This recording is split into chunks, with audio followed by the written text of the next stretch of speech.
હું તો એકદમ તંદુરસ્ત છું. મારા તો નખમાંય રોગ નથી. તો શું મારે કેન્સર સ્ક્રીનિંગ ટેસ્ટ કરાવવા જોઈએ? એબ્સોલ્યુટલી કરાવવું જ જોઈએ. સ્ક્રીનિંગ કરવાથી આપણને ઘણા બધા કેન્સર અર્લી સ્ટેજમાં ડિટેક્ટ થઈ શકતા હોય છે, જેનાથી એનું આઉટકમ્સ અને ટ્રીટમેન્ટ ખૂબ જ સરળ બનતી હોય છે. એવા કયા કયા કેન્સર છે કે જે કેન્સર સ્ક્રીનિંગ ટેસ્ટ કરવાથી જલ્દી ખબર પડશે?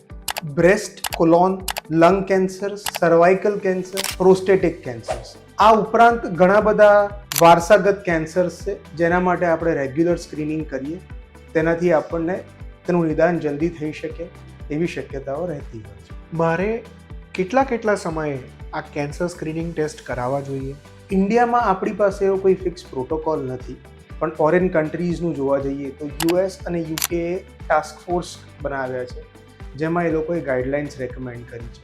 Starting at the age of 40 આપણે યરલી ઓર 2 યરલી મેમોગ્રાફી કરવી જોઈએ. At the age of 45 years એ લોકો એક કોલોનોસ્કોપી રેકમેન્ડ કરતા હોય છે.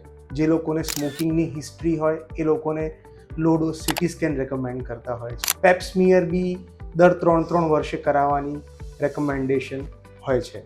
મારા ઘરમાં કોઈને પણ કેન્સર નથી, તો પણ શું મને કેન્સર થવાનું રિસ્ક છે? કેન્સર કોઈને બી થઈ શકે છે. જીનેટિક પ્રીડિસ્પોઝિશન એટલે જે વારસાગત આપણે વાત કરીએ છીએ તે કેવળ 10થી 15% લોકો માટે જ હોય છે. બાકી બધા જે કેસીસ છે એ સ્પોરેડિક, જેમાં કોઈ કારણ નથી હોતું. હા, although there are certain high risk factors, જેમ કે જે લોકો સ્મોકિંગ કરતા હોય છે, જેનું આલ્કોહોલ કન્ઝમ્પશન હોય છે. વેસ્ટર્ન પોપ્યુલેશનમાં આપણે જોઈએ છીએ કે એ લોકો પ્રોસેસ ફૂડ બહુ ખાતા હોય છે, મીટનો ઇન્ટેક વધારે છે, ચરબીવાળી વસ્તુઓ વધારે લેતા હોય છે, જેના કારણે ઓબેસિટી.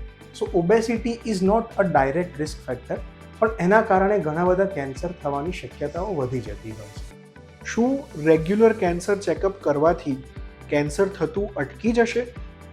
સો સ્ક્રીનિંગ કરવાથી આપણે કેન્સરને અટકાવતા નથી, પરંતુ તેનું નિદાન જલ્દી થાય એના માટે આપણે સ્ક્રીનિંગ કરીએ છીએ. નિદાન જલ્દી કરવાથી આપણને રિઝલ્ટ સારા મળે છે, કેન્સરને ક્યોર થવાના ચાન્સીસ વધી જતા હોય છે અને ટ્રીટમેન્ટ બને એટલી ઓછી લેવી પડતી હોય છે. આ જ એક કારણ છે કે અમેરિકામાં બ્રેસ્ટ કેન્સરનું જે સર્વાઈવરશિપ છે એ 90%થી ઉપર છે, જ્યારે ઇન્ડિયામાં એ જ વસ્તુ 50થી 60% છે, કારણ કે ઇન્ડિયામાં બ્રેસ્ટ કેન્સર બહુ એડવાન્સ સ્ટેજમાં ડાયગ્નોસ થતું હોય છે. તો કેન્સરનું જોખમ ઓછું કરવા માટે આપણે રેગ્યુલરલી સ્ક્રીનિંગ ટેસ્ટ કરાવવા જોઈએ. તમારી હેલ્થ તમારા હાથમાં જ છે.